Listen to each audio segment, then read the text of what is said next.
Yes, people, welcome back to another episode of Elbins. Man City are in the FA Cup final, courtesy of a 2-0 win against Forest yesterday. I don't know, we got a bit lucky maybe with the post and that, you know what I mean? I've seen the people on Twitter saying the post should have been man of the match. But yeah, that was pretty mad. How are you doing, Bray? I'm doing very good, thank you. Yes, as you say, buzzing, FA Cup final in a bad season. We love to see it. Yeah, no, absolute facts. You know what? Like I've named the stream. Has Pep finally found the solution?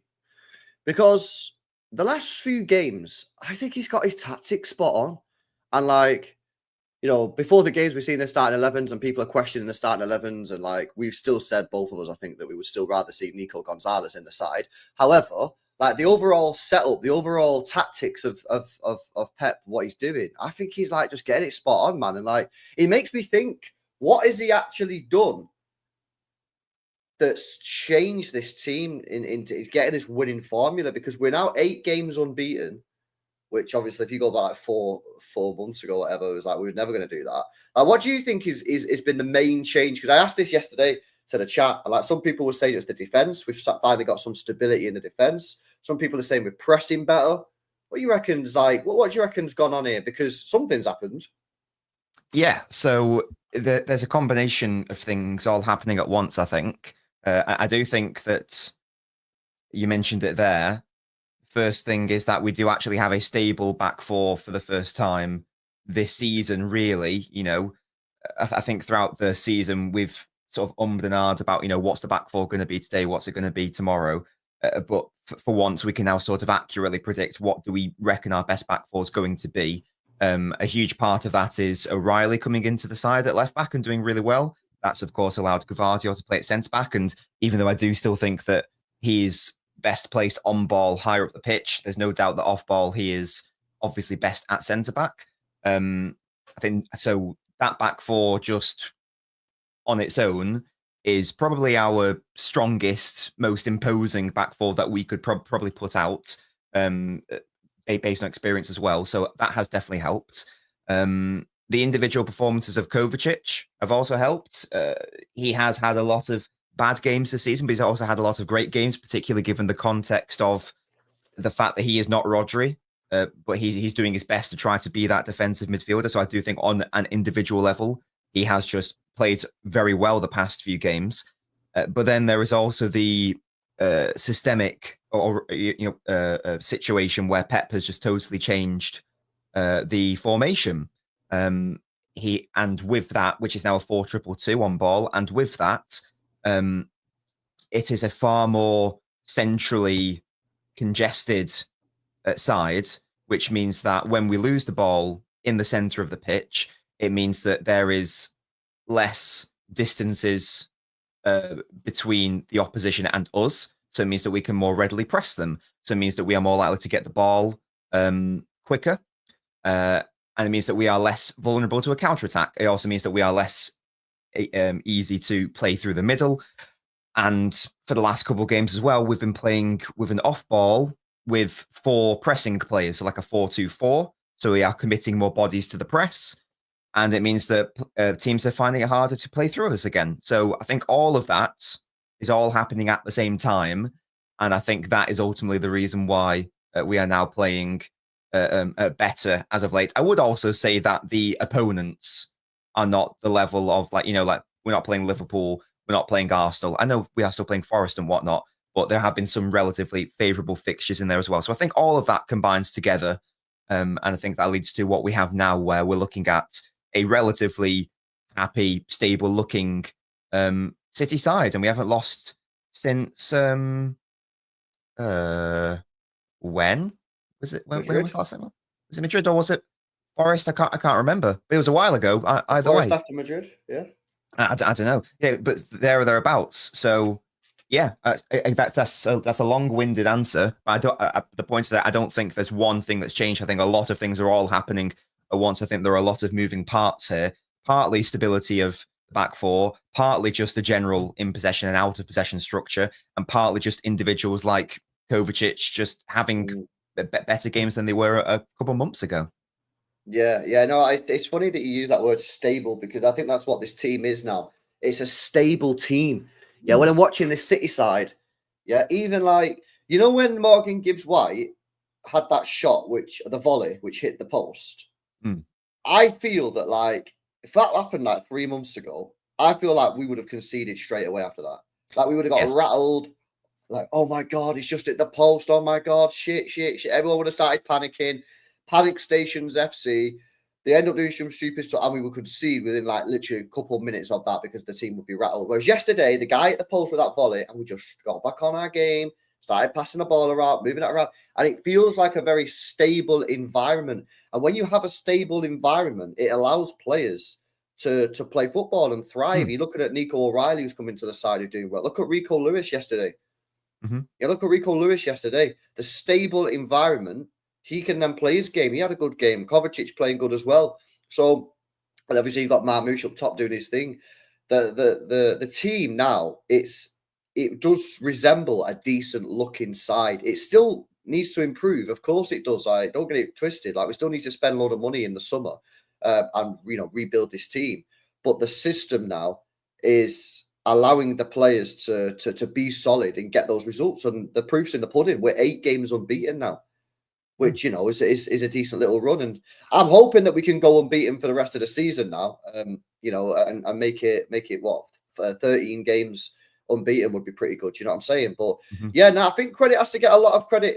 Pep has to get a lot of credit here because earlier in the season, he was making, in my opinion, a lot of errors in his starting 11s. We were saying get the academy players in a lot sooner. Didn't really understand some of his tactical decisions. But these last few games, I genuinely do think he's got it spot on. Everton, spot on. You know what I mean? Stick in there, keep it tight. They're not going to score a goal, so all you need to do is nick it. That's exactly what we did. People didn't want to give Pep Guardiola any credit for that. They said it was the players bailed him out. Then what was the game recently? Villa again. You know what I mean? We controlled that game. Very little threat from Villa in that match. I think he got his tatton yesterday. Like we Hmm. nullified Forest. Yeah, they did hit the post 3 times. However, one of them was a bozo error. One of them was a mad volley, and one was a inside the box scramble. So Hmm. it's not like they was cutting us apart and like, just got unlucky that they hit the post. Like, if you actually look at the context around those shots, like it's a little bit mad. But yeah, listen, I've got to say, Kovacic yesterday spoke about it yesterday on the player ratings with side. Oh my days, is that the best you've ever seen Kovacic, bro? In a City kit, he was immense. Yeah, he was brilliant, wasn't he? He obviously got the official man of the match, which is definitely deserved. I gave mine to Rico, but I can definitely see why Kovacic was given it. And yeah, I think nearly everything he did was wonderful. Again, it was a great Rodri impression. He has done that a couple of times this season. Naturally, there have been some instances where it hasn't worked out. Again, that's not really a fault of his because he's not that sort of player. Mm, Um, but as you say, maybe it's just like this particular environment, which gives players that extra bit of confidence to do things like that. It's like what his game against Forest yesterday was totally counter to what it was against Man United, where like one of my biggest critiques was we're not finding our pocket players at all. We're just not finding De Bruyne. We're not finding Foden in those dangerous areas. Like Kovacic and Bernardo, I had a massive go at them for not finding those players. But in the last few games, let's take yesterday, Grealish and Lewis in particular, they were finding them consistently, and that's obviously how we scored that first goal via Kovacic. So, yeah, I do think that he was wonderful, and he's clearly benefiting from this, as you say, like this sort of this stability shift and also this mentality shift. We're not as mentally frail as we were in, like, say, that November period where we were just like losing game after game after game. mm, Don't capitulate. And yeah, it is for once a good, positive playing environment. It looks like, mm. yeah, and we do need it to continue. Top five race isn't done by any means, but if we keep playing like this, we should be getting that top five football, and we should also be beating like Palace in the final as well. And we can turn a really really bad season into into like one of the best worst seasons ever, which, Yeah, which yeah. ain't too bad.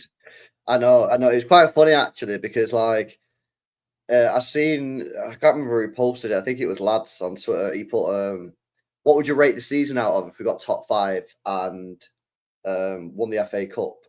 And I put 6 out of 10. some people put 5 out of 10, and there's some City fans going 6, saying, "No, it's not a 5 out of 10. It's a 10 out of 10. It's a 9 out of 10." And then Pep Guardiola come out and said, "Even if we win the FA Cup, this season's been a bad year. It's been a bad season." So it's like, yo, shout out Pep Guardiola, man, upholding the standards of this football club, innit? You know what I mean? It's not because the thing is as well, like, yeah, if the treble was a 10 out of 10, yeah, you can't tell me that this is an 8 out of 10. It's not. This season is not 2 behind a treble year. Like, that's just not legit, innit? So yeah, I went 6 out of 10. But you are right. If we can win the FA Cup,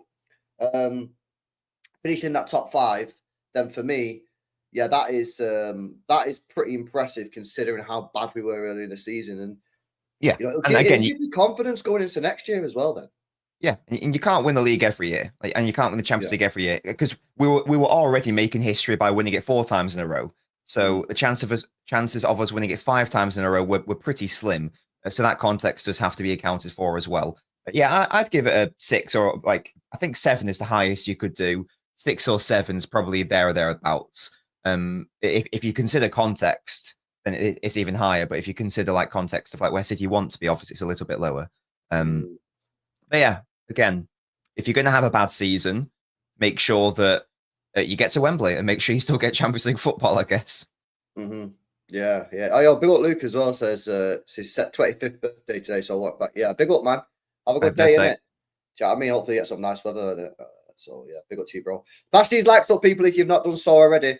Yeah, you mentioned Rico Lewis then, actually, and I want to ask you a question, right? Because going into this game, obviously Foden's out of form. We all know that. Kevin De Bruyne is having a good game, then maybe not having a good game, then having a good game, then maybe not having a good game. He's a bit inconsistent, but physicality's look there.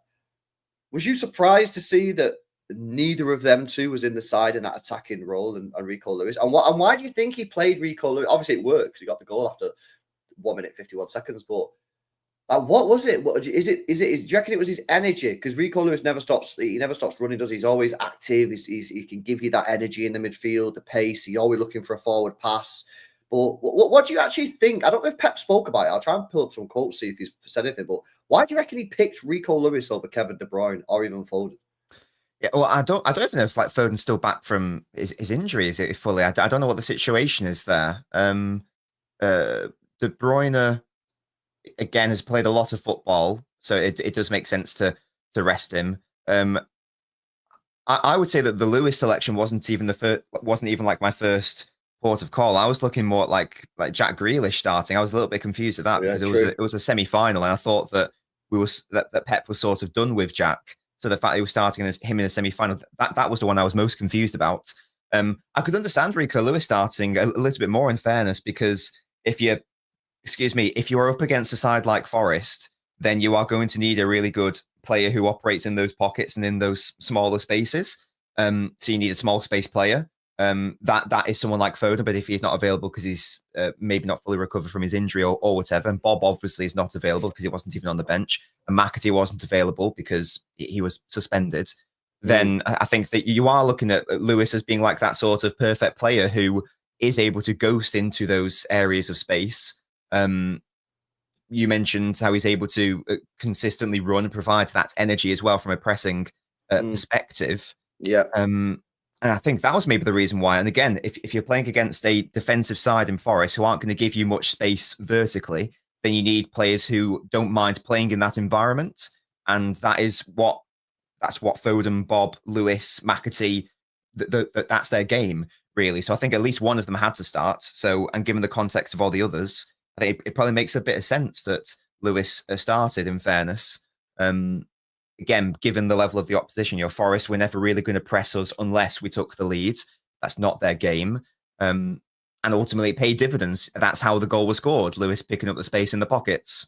And then great finish, obviously. It was a brilliant finish, wasn't it? Yeah, wonderful. Settled the nerves as well, only a couple of minutes in. We'll love to see that. Yeah, definitely. And yeah, I think Forest got a little bit rattled by that then, because we was on top then for a while. This is what Rico Lewis said after the game. He said he's over the moon with the goal. It's a different position in the number 8 that I like to play. It's different to playing as a fullback and then coming inside. You're always inside. Today was a tough game, but we kind of showed our different sides to our game where we can survive and get through it at the end, says Rico Lewis. And yeah, listen, I thought it was I thought he was one of the top performers on the pitch, Rico. You know what I like about Rico when he's playing in that midfield area is he's always looking to go forward. And something that's really like winding me up this season, and obviously the people who watch the watch alongs will know this, is sometimes there's a pass forward or you can carry it and they'll go backwards, and it really does my head in when they don't go forwards. Rico Lewis, he's always on the front foot. He's always looking to get that ball forward, whether he's carrying it, whether he's passing the ball forward. And I really like that. And yeah, that touch from Rico, man. He said it actually in the interview after the game. He said the touch before the shot was the most important thing there, because the touch then allowed him to then get over that, get around it, and whip it in that bottom corner. And it was a brilliant strike from Rico Lewis. And of course, before the game, everyone was slagging Pep off, going, "What the hell is he playing Rico Lewis for in the midfield? What's he doing?" And then within 2 minutes, the guy scores and puts us 1-0 up, which silenced everyone, man. But yeah, it was a good performance from him. Jack Grealish, I thought he had an okay game. I give him a 6 out of 10 on the player ratings. I thought he provided a bit of work rate in the midfield. He ran a lot, carried the ball a few times, kept things ticking over. I think he put one ball in for Marmoush, which was a decent pass. But other than that, I don't know, a bit quiet. However, you've also got to take into consideration that this guy is not match sharp. You know what I mean? He's not played. When was the last time he played a football match for Manchester City? When was the last time he started a game? Leicester in the Premier League? Yes. Yeah. So the guy doesn't play. You know what I mean? He's not going to be match sharp. So I thought it was okay. I thought it was very interesting that Pep selected him for a game like this, because it was such a huge game. And Grealish has been massively out of form with Pep Guardiola now, basically since November, December time. So for him to put Grealish in for a game like this, I was very surprised. But then he started him for the Real Madrid game, didn't he? Which was weird as well. So I don't know. You get sort of mixed vibes, don't you, with Grealish? Because on one hand, you go, there's absolutely no way this guy's staying at the football club next season. Pep Guardiola just never plays him. He clearly doesn't like him anymore. But then he starts him against Real Madrid and starts him against FA Cup semi-final. Yeah, and I don't understand it. I mean, the Real Madrid one was really interesting because he allegedly changed his team as well, didn't he, Pep? So I don't know what the original starting 11 was going to be, but I'm sure that I remember reading on Twitter at the time that Madrid leaked their team or whatever, and then Pep changed his team based on that leak. So I wonder, I'm not misremembering, am I? That did happen, right? Real Madrid definitely put their team out about 30 minutes earlier than they normally do. So yeah, that is possible. I'm sure. I think it was maybe like FPL Main Road or something on Twitter. I'm sure I remember him going, Pep's now changed his team. So I wonder whether Grealish was actually originally due to start or whether he changed it based on that. Again, maybe I'm misremembering. I'm not sure. But yeah, the one yesterday, that was really odd because again, it did sort of scream cup team, that starting 11. Certainly from that midfield area, you wouldn't normally anticipate Grealish and Lewis and maybe even Savio, to be fair, to be like starting in like a semi-final environment. Yeah, but they did. Ultimately it worked. And yeah, and just on Grealish, I don't think anyone had a bad game for City yesterday. I would say that he was maybe I thought Savio had a bad game, if I'm being honest with you. On Savio, okay, maybe I'd say that he was maybe like second worst, whatever. I would say at least Savio was getting City really high up the pitch, and his ability to beat his man was really impressive. Again, like the shooting, etc. It should have been better. I did like his movement a lot, though. So I will defend Savio a little bit there. Grealish, though, again, I thought he did well from like an out of possession perspective, to an extent. Not that he had to do much really. But I was a little bit disappointed because I did see that game as a sort of, right, you've got to sort of have a really good game here to make Pep think again about whether he should keep you. And I don't think that Pep's got any thoughts about that. I think he's made his mind up. But yeah, Grealish. What am I trying to say here? I think he's done at the club, basically, is what I'm trying to say. I don't think that even him having a good game yesterday would have mattered. But from my perspective, he was my favourite player. So it's a bit of a shame that he wasn't able to do that. I think he's done. Yeah, but that's what I'm trying to explore a bit more. It's like, we all think he's done at the club, but then two of our biggest games this season, Real Madrid and FA Cup semi-final, he started both games. Yeah. I'll be interested to see if he Weird, isn't it? starts. Like, I mean, there's no way he starts the final. Surely, I'd be so confused, especially because when he came off in like the 70th minute, didn't he? There or thereabouts. Yeah.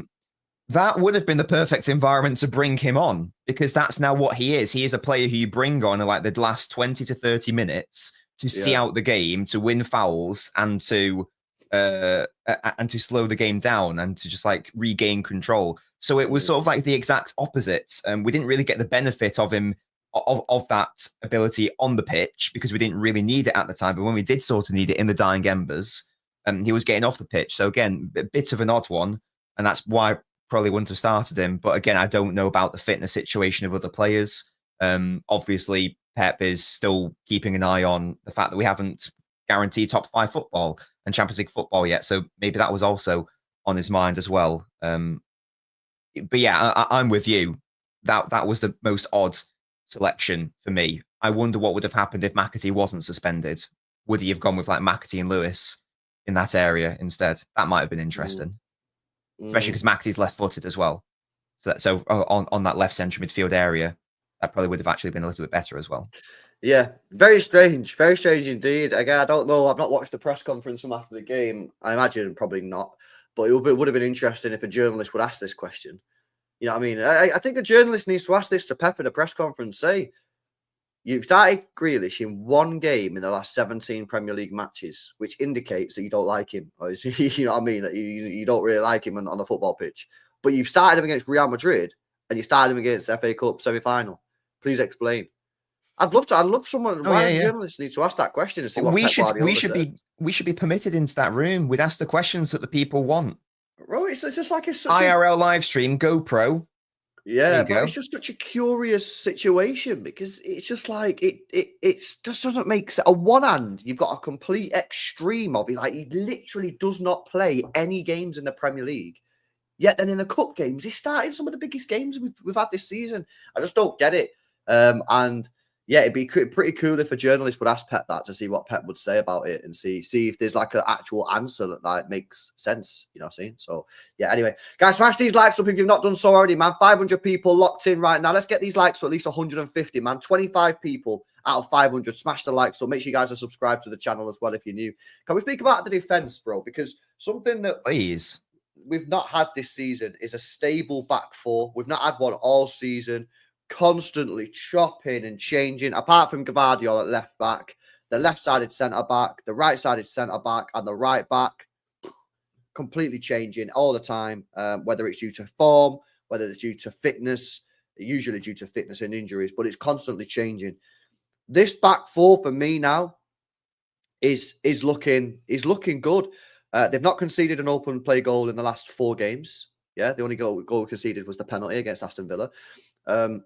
You've got Nunez, who just looks so full of confidence. Like, it is unbelievable what a little bit of confidence can do for a player. Yeah, I say I go back again to that United game at Old Trafford, and it was only 4 matches ago. No confidence. He wouldn't go forward. He wouldn't overlap Foden. He would constantly stay backwards, nervous on the ball. And then bang, the last 3 games, Nunez has been incredible for me. Yeah, he did give the ball away for the Villa penalty in the lead up to that, which was a bit of an L. But you know, other than that, he's been superb. You've got Nico O'Reilly, who's coming on the left hand side, who is just fantastic. What a player he is! What a player he is! You know what I mean? Up and down the line, defends well, can go in the midfield. A couple of bit of skill moves from him yesterday as well. Has an eye for a pass, an eye for a cross. You know, and then the 2 centre backs in Josko Gvardiol and Diaz. And Diaz is someone that I think you might be seeing some of Diaz's best form in the last 4 games that you've seen for the last 2 years. Because I think Diaz last year was poor. I think this year he's been average at best. But these last 4 games with Gvardiol, I think you've seen this is probably the best Diaz has played, in my opinion, in the last few games. So yeah, it's nice to have a solid back four. What do you think about the back four and how important that is to the side right now? Yeah, massive fan. It's a really tall, athletic, physical, for the most part, quick back four as well. The only like slow player there really is Ruben Diaz. Yeah. So when you've got like 3 quicker defenders and 1 slow one, then that's absolutely fine. You're in a bit of a tricky situation if you've got like, 2 or 3 slow defenders. To only have 1 is absolutely fine, particularly when they are protected by those faster players.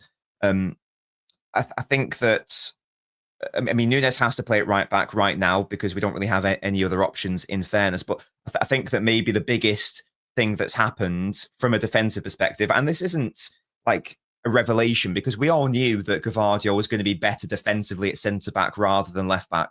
But we all appreciated the reason why he had to play at left back. It was partly because there was no other options there, but also because at that time in particular, we really needed Gvardiol higher up the pitch on ball. So it was sort of like a trade-off that we had to make.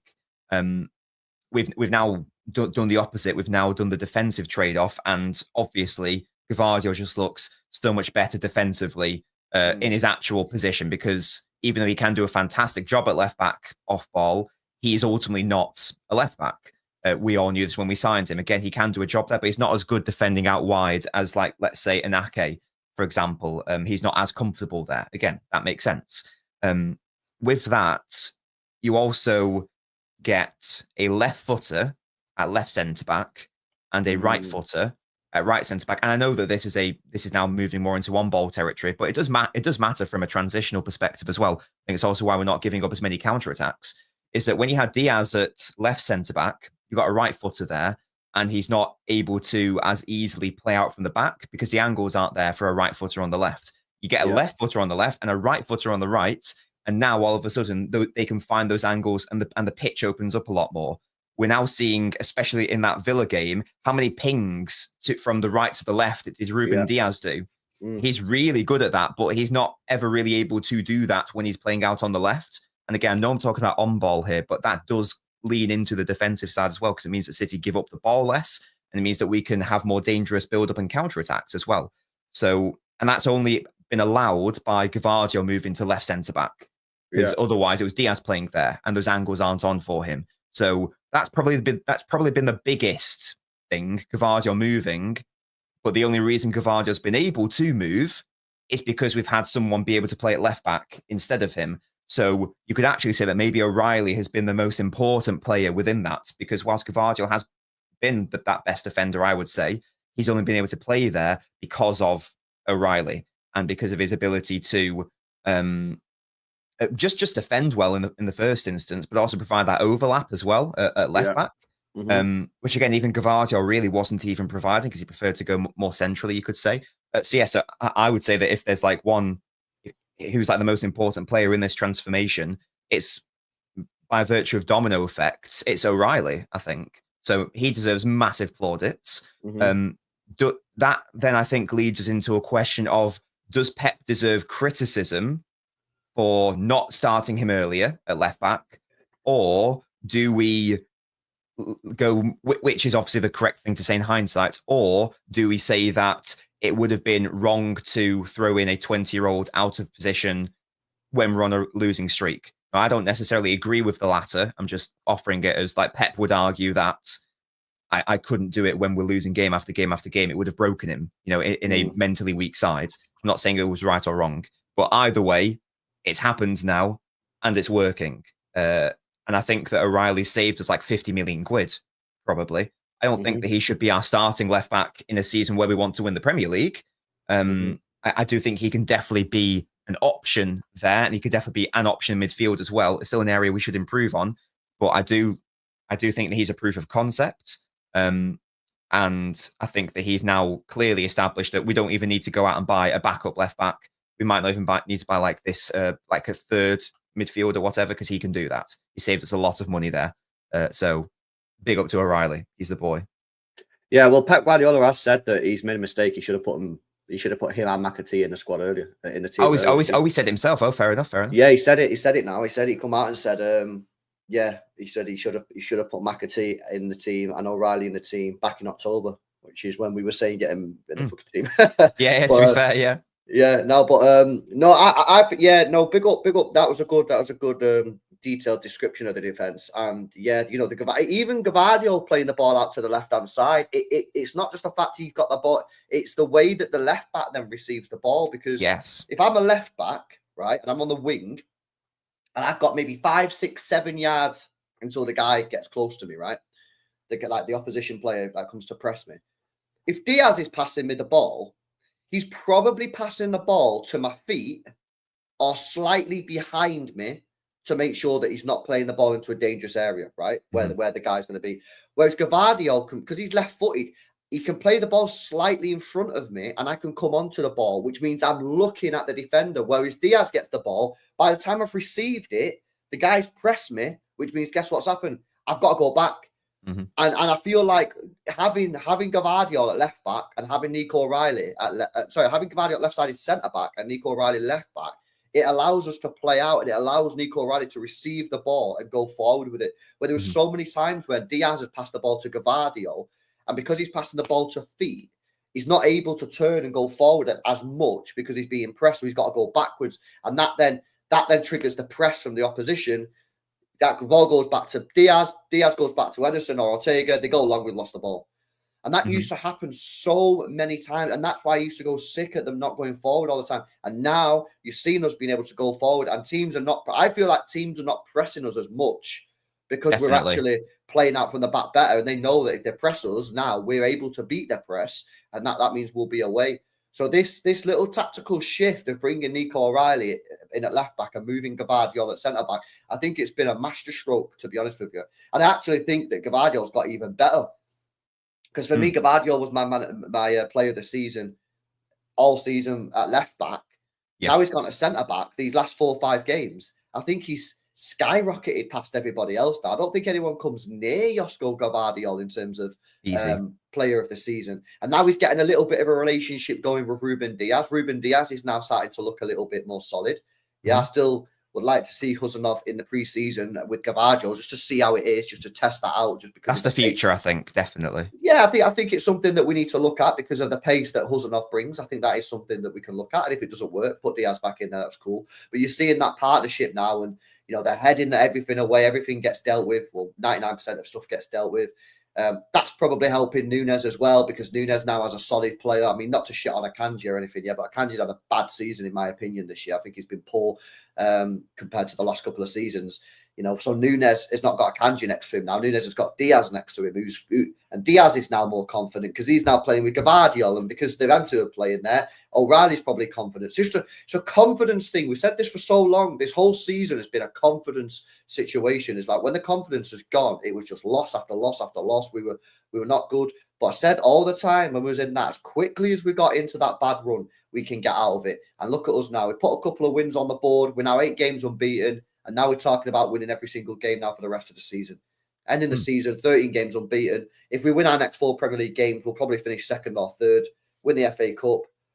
And then we go in, we've got that transfer window before the thing. We'll come on to that in a second. I think City are going to move pretty quickly in that little 10-day transfer window before the Club World Cup, get a couple of players in. But if we can do that, we can finish the season strong, win an FA Cup, get a couple of players in before the Club World Cup. I reckon next season we can go into it feeling good and feeling confident, man. We've got to finish the season strong. Yeah, no, 100%. Just before I touch on that, I just want to say for yesterday, I thought Diaz was wonderful, by the way. There was like a moment where, again, and not wishing to shit on Grealish, there was a moment where Grealish just lost the ball in a horrendous area and Diaz had to bail him out. So shout out Ruben Diaz there for probably preventing a goal. Just on next season, I guess my question would be, because I know that the title of this stream you said was, has Pep found a solution? I don't know if this is where we want the conversation for this stream to go to. I just wonder, is what Pep's doing right now, the system change, is that temporary? Because we only started doing it since Haaland's injury. So is this a temporary fix whilst Haaland is unavailable, or is this more of a long-term situation where has Pep stumbled on this long-term situation or created this long-term solution? And is there a world where he can incorporate Haaland into it? Now, I would err on the side of temporary, but stranger things have happened. And yes, I know that's slightly different to what you were saying there, but I was just thinking about the title of this stream. Is it a solution in the short term? Definitely. Could it work long? I think it could work long term. Absolutely. My biggest concern was, how would our wide players operate? Because it's a wingerless system. It's very narrow. But Savio was able to play in it, and Doku has been able to play in it. So clearly, it can work. You can get one of them in there. But in theory, it could definitely work. Maybe it's something worth exploring at the start of next season or in pre-season, whatever. That's maybe something to just keep an eye on. I Yeah, don't think so we'll do it, but you never know. yeah, so in terms of tactical setup, in terms of the formation, I don't know. Short term, 100%, as you say. Long term, it will be interesting.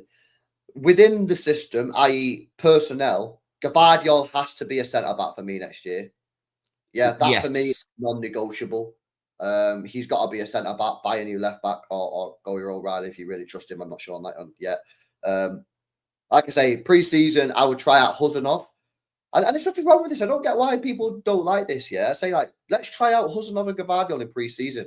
Why you want to do that? Just to see if he's better. What? So we have a player that might be better than Diaz, might be a better partnership. Why would you not explore that? If it turns out that it's not, and Huzanov comes in and starts making bozo errors or whatever, fine, stick with Diaz. I think it is negligent not to try out that. So I think, yeah, for me, Gvardiol definitely is a centre back. Yeah, 100%. See use that partner. It's probably going to be Diaz, but test out Huzanov to see what goes on there. That's something that I want to see. Foden's an interesting one because I don't know where Foden fits into this team going in next year. Is he going to be the right winger who inverts into midfield? Sorry, we're talking about this system that we saw yesterday, or we're just Well, talking about generally. Sorry. Well, just sort of generally, I'm just thinking where's Foden going to fit in next year? I think he's going to play off the right. I think it depends on what fullbacks we have next year, but I think that the most likely one is probably Foden and versus our double 8-10s. If that happened, I'd be buzzing. That would, and again, I know we're saying that this particular system is temporary, but the system that we're playing right now probably would be tailor made for both Verts and Foden to play in. If we did continue that, if you had Foden and Verts instead of Grealish and Rico yesterday, they would be picking up those sorts of areas. That would make the most sense from a Foden perspective, I suppose. And then again, it depends on what the overall formation is, but certainly on ball, that would probably make the most sense. Yeah, I'd love to see Foden and Verts in the middle. On my days, Yeah, that'd be so good. Would you have to have an inverted fullback then to help Rodri, or would you just say Rodri, do it on your own? Again, I don't know because Pep started this season playing a 3-1. So he was clearly totally fine with the idea of our defensive midfielder playing on his own. So it's not as simple as just going, oh, Pep would never let Rodri just do the job on his own, because he was willing to let Kovacic do the job on his own. So he's clearly fine with that as an idea. If you're not, you don't even have to do that, though, because, again, you could either have a defender pushing up alongside Rodri, or you can have a midfielder dropping alongside Rodri, or you can have what happened last season where a right midfielder dropped alongside Rodri, and that was Bernardo. So there are loads of options to make that work 100%. Yeah, that could definitely quite easily work. I think if you wanted to get Marmoush in there as well, which could absolutely work, you would definitely need to bring in an elite left back who's fine going to the touchline and basically playing as a left winger on ball. So that would be an area that we definitely have to address, left back. We all knew that anyway. But yeah, Foden and Verts in midfield, brilliant. That'd be lovely. Yeah. Nah, facts. Smash these likes up, people, if you've not done so already. We've got about 15 minutes left. We'll speak about some transfers because there has been some transfer news over the last 24 hours. Goalkeeper talk, fullback talk as well. So we'll finish off with that. Shout out to Brad. Said if Pep can't get world-class players in, then Pep has no pull, I'm afraid. Just my opinion, guys, says Brad. Bro, I think we're going to get Verts, man. I think we're going to get Verts, bro. Where's this concept come from that Pep has no pull? What? I don't know. Brad, that's maybe the first time I've ever seen that mooted. What? Yeah, I'm not sure. Is this because we didn't get Bellingham or something? Is that why? Belly goal, yeah. About all the other great players we've got, I don't really understand that. Yeah, I don't know either. Brad, I don't know, bro. Yeah, I don't know if you're worried. You're a bit nervous. Anxiety settings, in it. But don't worry, man. We're going to get some ballers this summer, trust. We got Chicky Wing as well. Said, I think O'Reilly should be our left back for next season. Taking him out of that position will give him less playing time. Gvardiol can play there as well if needed. I think we need if we want to win the title, for me, I think we need a specialist left back who is a left back really, or really comfortable playing there. I want Torreira to get more midfield minutes, to be honest. Yeah. There's a pot. Do you see that bit when he went in field and he did that like roulette around the guy in the Yeah, midfield? I was like, 3-star shit. skills on FIFA. We love to see that. Yeah, it was wild. It was wild. All right, let's finish off the show with some transfer talk because there has been a bit of development with Diogo Costa. Sacha Tavolieri has now come out and said Hugo Viana is now working to finalise the deal for Porto's Diego Costa. 60 million euro release clause. City are trying to get that down to 40 million euros. It does look like Costa is going to be City's number one choice to replace Edison. Fabrizio Romano's also been speaking about it. He's also confirmed that City are looking at Diogo Costa as the number one target. He has said that they do have other options available. So maybe City are not willing to go to 60 million. Maybe it's 40 million or they'll move on to somebody else, which for me seems a little strange because I think for goalkeeper, you go for whoever you think is the one for you. You have to pay a little bit more. You should go for the one. Cambiasso, a little bit of development there as well.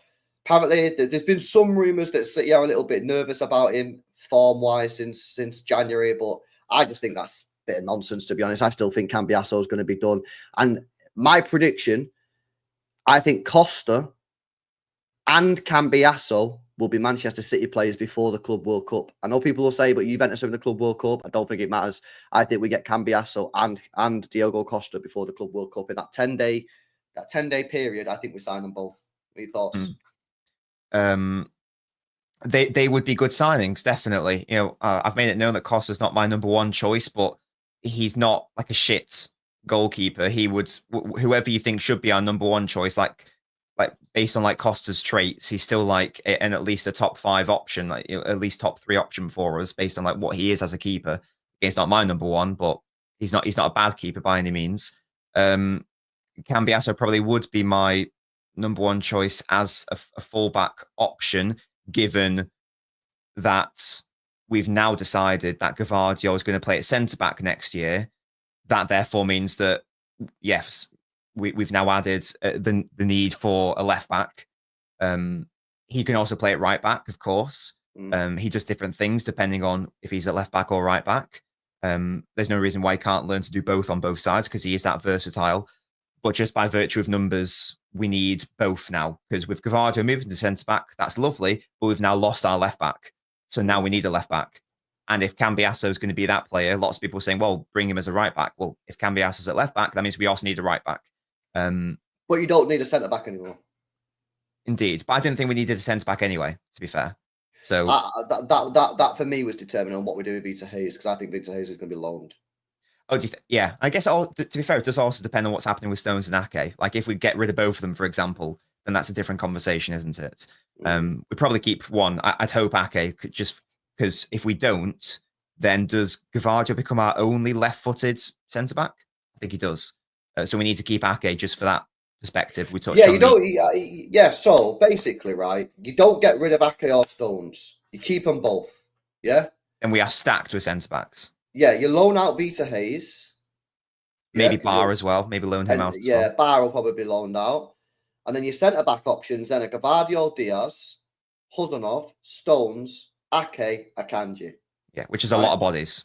6. However, Stones and Ake, you have to assume will be injured at some point in the season at the same time. So that 6 is then down to 4.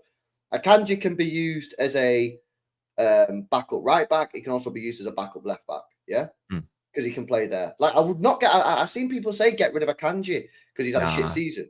Bro, no. He's too versatile for that. He's too versatile, man. Emergency situations. He can do a job anywhere across that back line, mate. Don't get rid of him. It's stupid.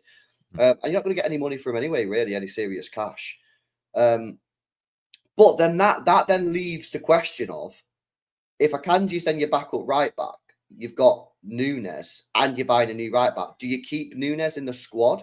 Because Nunes is an interesting one for me because like I'm liking Nunes at the moment, but is there going to be room for Nunes in this squad? If you're going to buy a right back and then you've got Akanji as a backup right back, is there going to be room for Nunes or is there going to be room for Akanji if Nunes is the backup right back? I think you've got one player too many there for me.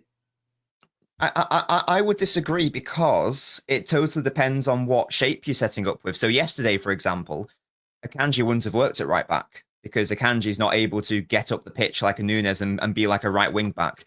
Now, Yeah. if you're playing a back three on ball, Yeah. all of a sudden Nunes can't play at right back because you need that Mm. right back to play at centre back, and that's where you'd have Akanji. So the two can absolutely both be the backup right back, depending on how City opt to set up. Are you playing with a back two? Then you have probably Nunes as your right back. You're playing with a back three, then it's going to be Akanji as your right back. So I think for me, they can both definitely coexist, and they can both technically be the quote backup right back. I'd even throw Rico Lewis in there. What if you want your right back to invert into the midfield? Well, Akanji, and we don't want Akanji or Nunes to do that realistically, but Lewis can do it. So I think that they can definitely coexist. To be fair, Do you think there's enough minutes to go around though? Without wishing to sound harsh, are we going to like renew Akanji though?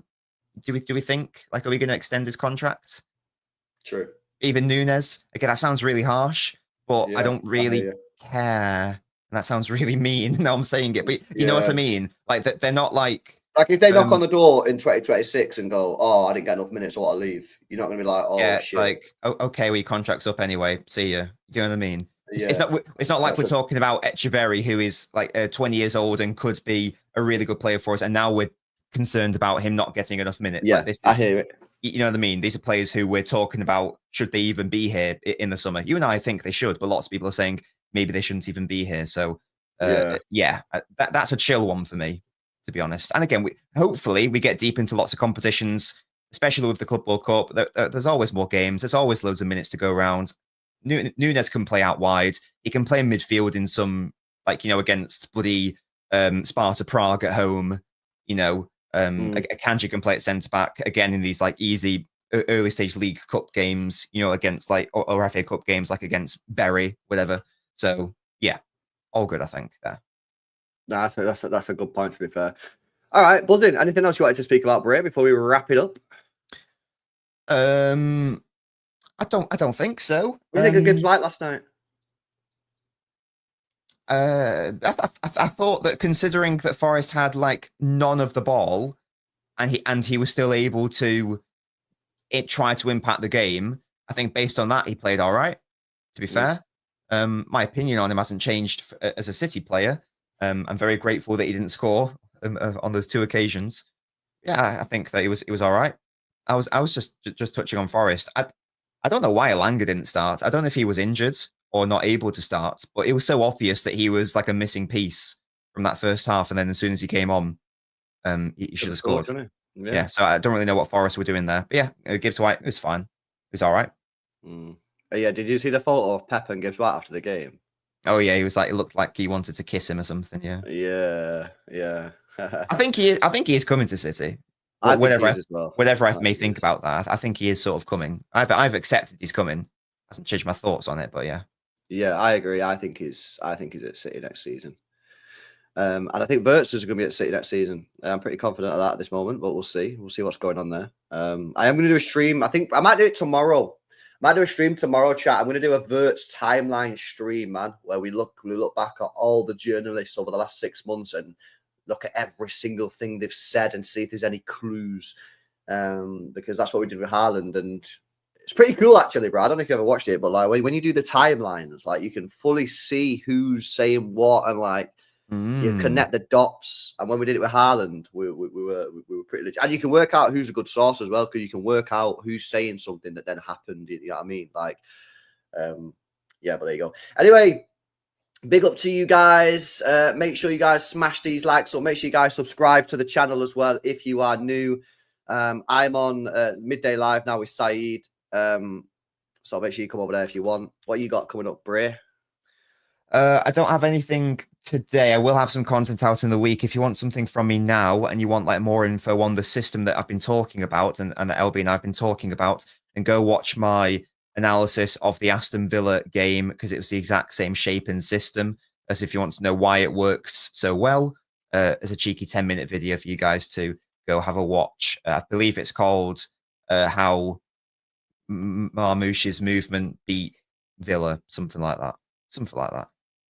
Yeah, go and check it out. And who release the knows, extra very video. I want him to at least make the bench before it's released, but maybe I'll get bored this week and maybe I'll go back and re-record a segment of it to account for the fact he's not even made a bench yet. We'll see. Yeah. Don't count on it, but we'll see. Guys, we got a big Gegen pressing Nobbins, man. Every time you're in his streams, every time you're in his release the video. It's already happening. Release the video. Good. Release the video. I will not give in to peer pressure. Funny, man. All right, people, big up, man. Another good show here. If you want to go watch some other stuff that we've done over the last day, we did the player ratings on the second channel. Myself and Si did that. If you want to go see what our player ratings were, go on the second channel. They're out on More LB. Panel show was up last night as well. If you want to go check that one out. I'm back at 9 o'clock tonight with Hugh and Amos. We'll be talking a bit more about yesterday and where we go from here in the next couple of games. How big this game is on Friday night against Wolves. For me, that is the one. We can win that game. That for me pretty much seals top 5. I think it's a massive game on a Friday night. So yeah, come back tonight, 9 p.m. Myself, Hugh and Amos. Make sure you guys are subscribed to Nobbins' channel as well. The link is in the title of the stream. Just click on it, subscribe, and we'll catch you in the next one. Peace out, people.